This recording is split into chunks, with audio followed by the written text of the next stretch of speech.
Welcome to the Admin Angle, public education from the other side of the desk.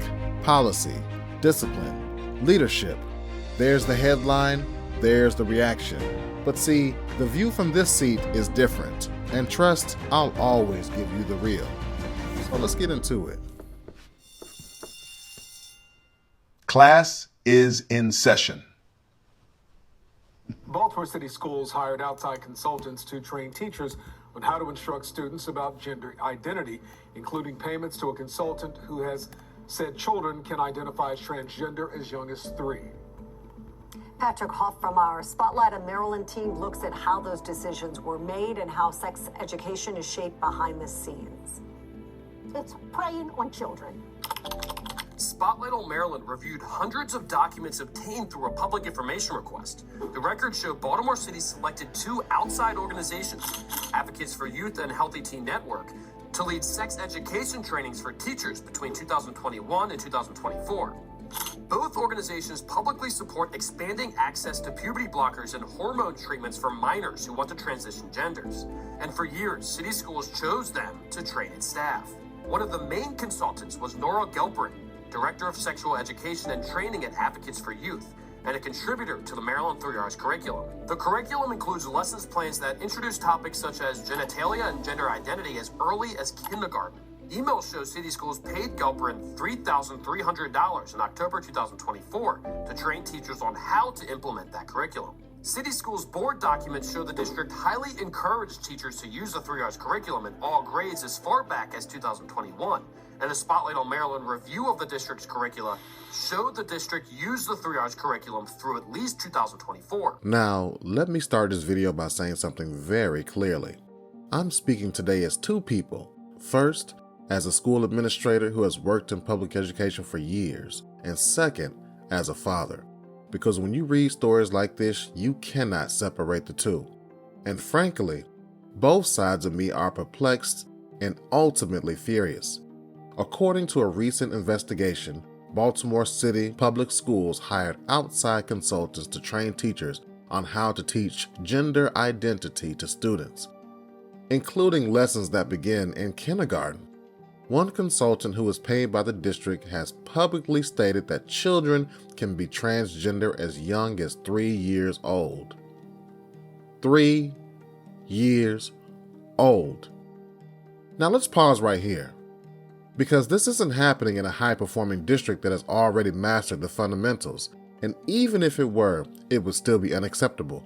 This is Baltimore City Public Schools, a district that has some of the worst test scores in the country, a district struggling with chronic absenteeism, a district where many students cannot read or do math at grade level. Take a look at this. This data is on the district website, but somehow the adults in the room thought that hiring consultants for gender identity was the move.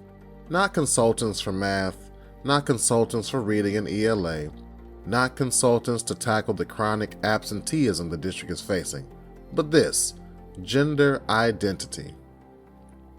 And this is the priority? Right. In a 2022 Facebook interview that children can identify as transgender as young as 3.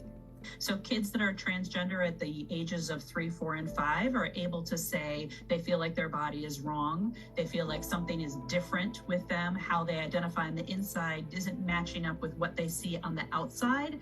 And that's why you'll see some kids start to socially transition in kindergarten, 1st and 2nd grade. In January 2023, City Schools asked Gelperin to present to the Maryland Family Life Advisory Committee, a group that provides community feedback on sex education proposals statewide.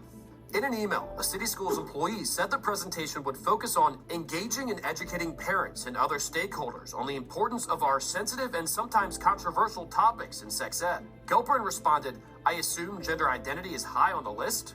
The worry about exposure to sexuality information too soon being harmful?" The City Schools employee responded, "Yes, those topics would be great to focus on." Advocates for Youth also produces a series of animated sex education videos. Some are used in the state-approved 3 R's curriculum, funded by the Maryland State Department of Education. This video was assigned as homework for Maryland 4th graders. It is also common at this age to feel confused about your thoughts and feelings regarding who you find attractive. In fact, you may find yourself thinking about people of the same sex and of the opposite sex and be unsure. Advocates for Youth argues that schools are responsible for ensuring LGBT youth feel recognized. Inclusive programs are those that help youth understand gender identity and sexual orientation with age-appropriate and medically accurate information. Incorporate positive examples of LGBTQ individuals, romantic relationships, and families.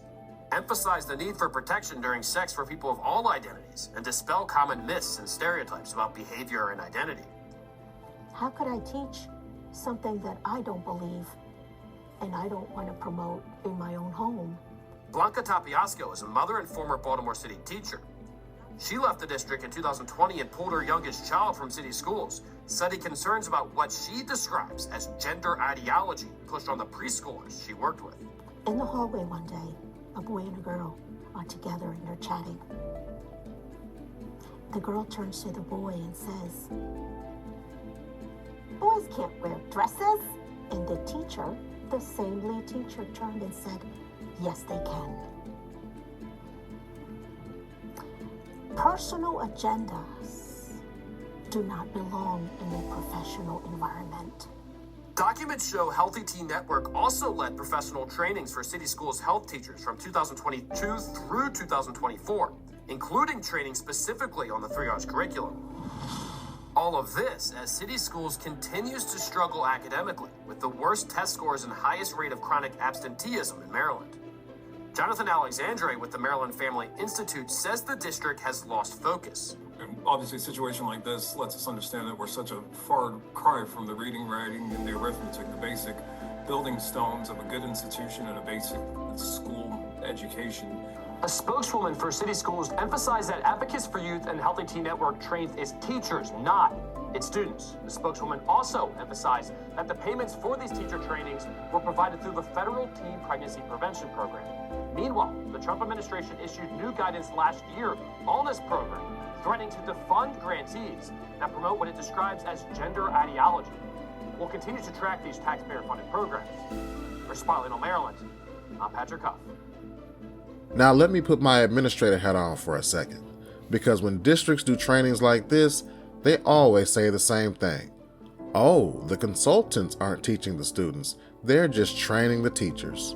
But anyone who has ever worked inside a school system knows exactly what that means. Teachers are essentially a captive audience. You train them, you push the curriculum, and then you expect them to implement it in the classroom with students who are also a captive audience. So yes, it absolutely reaches the students. That's the entire point of the training. And not to mention, many of these consultants aren't worth a penny. I once attended a training at a high school which was dubbed a poverty simulation. This was some of the most asinine material that I've ever come into contact with. You can't simulate poverty. But now let me switch hats. Let me speak as a dad. Parents really have to plug in. My child attends a public school in an upper-class neighborhood, and let me tell you, the parent involvement is insane. You have parents volunteering their money and their skill sets to the school. You have parents raising money, doing fundraisers. You have parents creating foundations to assist with the needs of the school. The parent involvement is off the charts. Now, I've only worked at schools in lower class neighborhoods, Title I schools, and the parent involvement is the complete opposite. With Baltimore City Schools being the bottom of the barrel, from my experience, the parent involvement is probably non-existent. This is how you can get away with something like this. If my child's school district was spending taxpayer money on consultants to teach teachers how to explain gender identity to kindergartners, this while reading scores were collapsing, this while math scores were collapsing, this while kids were missing weeks of school, I would be livid. Absolutely livid. Because parents send their children to school expecting three very basic things: reading, writing, and arithmetic. Not ideological debates, not social experiments, and certainly not lessons about gender identity for 5-year-olds. But there's another piece of this story that people outside of education often miss, and this is something I mentioned earlier. Because the families most affected by decisions like this are often the ones with the least ability to push back. In communities like Baltimore, many parents don't have the luxury of options. They can't simply move to another district. They can't afford private school tuition. They can't pull their children out and homeschool them. So when a school district decides to push ideological training into classrooms, those parents are stuck. Quite literally stuck. They don't have the time, the political connections, or the resources to attend board meetings every month and fight these curriculum battles. And the ones who do are very few in numbers. Their children simply have to sit there and absorb whatever the system decides to teach. And that raises a very serious question. Who exactly is this system supposed to serve? Because it often feels like these programs are being designed for the approval of activists and consultants, not for the families whose children have to actually sit in those classrooms every single day.